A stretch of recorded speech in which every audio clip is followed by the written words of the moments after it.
Hello friends, welcome to the my study channel express academy पर आपका स्वागत है। आज के इस वीडियो में हम सीखेंगे क्लास 6 विज्ञान, जिस अध्याय का नाम है अध्याय 7 और इस अध्याय का नाम है गति एवं दूरियों का मापन। इसके बारे में जितना ऑब्जेक्टिव क्वेश्चन है इसके बारे में आज हम लोग सीखेंगे। यदि आप लोग ने मेरा पहले वीडियो नहीं देखे हैं तो आप लोग जाके मेरे चैनल पर जाइए और सर्च कीजिए express academy by science NCERT class 6, तो आ जाएगा। आप लोग चैप्टर 1, 2, 3, 4, 5, 6 तक देख सकते हैं और 7 वाला ये रहा आपके सामने। तो देखिए, क्वेश्चन कहता है कि लंबाई का मात्रक क्या होता है। तो लंबाई का मात्रक क्या होता है? मीटर होता है। ऐसी गति जो एक निश्चित समय अंतराल के पश्चात अपनी गति को दोहराती है उसे आवर्त गति कहते हैं। इसके बाद है, कहता है पार्कों में लगे समान झूले एवं घड़ी, जिसको पेंडुलम भी कह सकते हैं, पेंडुलम घड़ी, गिटार के तार और ढोल के पृष्ठ आदि किस गति का उदाहरण है? आवर्त गति का उदाहरण है। अगला प्रश्न कहता है जब कोई वस्तु इस प्रकार गति करती है कि उस वस्तु की किसी नियत बिंदु से दूरी रहती है, तो इस प्रकार की गति को क्या कहते हैं? वर्तुल गति कहते हैं। आगे जो क्वेश्चन है यहाँ से शुरू हो रहा है, देखिए। अगला प्रश्न कहता है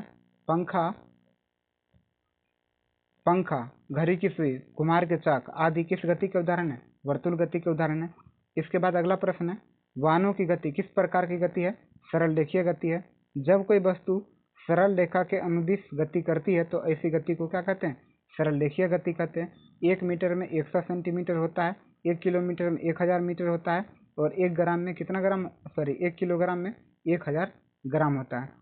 अगला प्रश्न कहता है ये कि 1 क्विंटल में कितने किलोग्राम होते हैं? 100 किलोग्राम होता है। 1 मैट्रिक टन में कितने कुंटल होते हैं? तो 100 टन कुंटल होता है। झूले पर किसी बच्चे की गति आवर्त गति का उदाहरण है। नीचे गिरते हुए पत्थर की गति एक सरल रेखीय गति है। बंदूक से निकली गई गोली एक सरल रेखीय गति है। इसके बाद पृथ्वी को अपने अक्ष पर घूमना क्या कहलाता है? घूर्णन कहलाता है। सूर्य के चारों ओर एक स्थिर कक्ष में पृथ्वी की गति को परिक्रमण गति कहते हैं।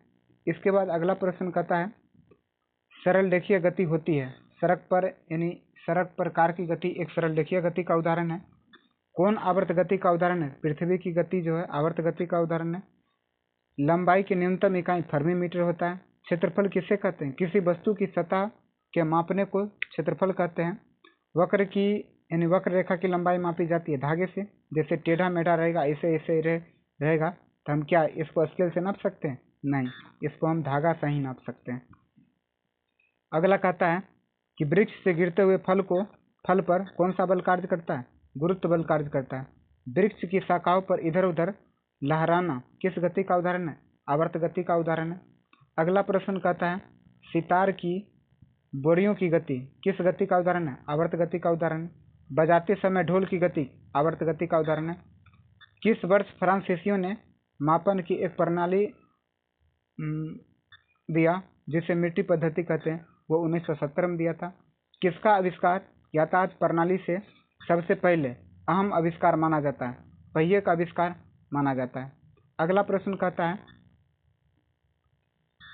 पत्थर वृत्तीय पथ के सदिश गति कर रहा है। इस गति में पत्थर की आपके हाथ से दूरी समान रहती है। इस गति को वर्तुल गति कहते हैं। वर्तुल गति किसे कहते हैं?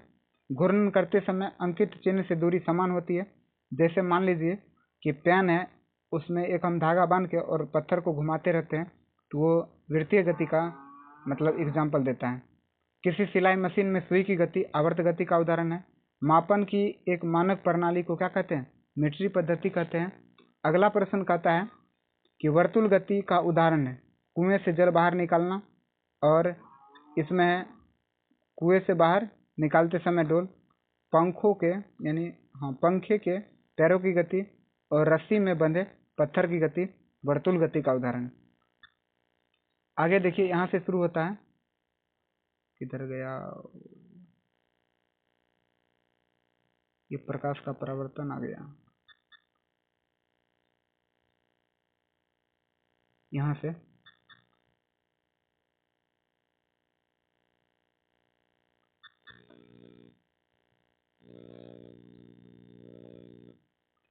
देखिए, कहता है दोलन गति का दूसरा नाम क्या है? आवर्त गति नाम है। बिजली के पंखे और पंखुड़ियों पर गति इसमें ये पहले भी आया था, वर्तुल गति। साइकिल के पहिए की गति वर्तुल गति। कोहनी से उंगली के छोर तक की लंबाई जिसे हाथ कहते हैं और लंबाई के मात्रक के रूप में प्राचीन में किस देश ने उपयोग किया था? मिस्र ने किया था। प्राचीन भारत में छोटे लंबाई को मापने के लिए किसका प्रयोग करते हैं? उंगली और मुट्ठी का प्रयोग करते हैं। अगला प्रश्न कहता है कि किसका शरीर धारा रेखीय होता है? मछली का शरीर धारा रेखीय होता है। रेडियोधर्मी का SI मात्रक बेकुरल होता है। अपवर्तनांक का मात्रक इसका कोई मात्रक नहीं होता है। भार का SI मात्रक यानी न्यूटन होता है, वो बल के मात्रक का ही होता है। बल का मात्रक न्यूटन या भार का मात्रक भी न्यूटन।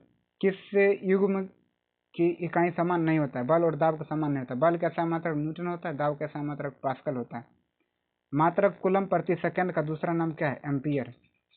तरंग वेग का SI मात्रक क्या है? मीटर प्रति सेकंड। अगला प्रश्न कहता है एक डायोप्टर के बराबर होता है 1 मीटर इनवर्स। इसके बाद परमाणु त्रिज्या डैश में मापते हैं, नैनोमीटर में मापते हैं। लाइट डिटेक्टर उपकरण को डैश के रूप में जाना जाता है, पॉलीग्राफ के रूप में जाना जाता है। संवेग डैश में होता है, जिसमें परिमाण और दिशा दोनों होता है, उसमें संवेग होता है। इस तरह से आज हम लोग ने सीख लिए चैप्टर 7 कक्षा 6 का जो NCERT विज्ञान NCERT साइंस है उसके बारे में ऑब्जेक्टिव प्रश्न को सीखें। यदि आप लोगों ने मेरा चैनल को सब्सक्राइब नहीं किया है तो चैनल को सब्सक्राइब कर लीजिए ताकि आगे आने वाले नोटिफिकेशन के बारे में सबसे पहले आप तक पहुंचे।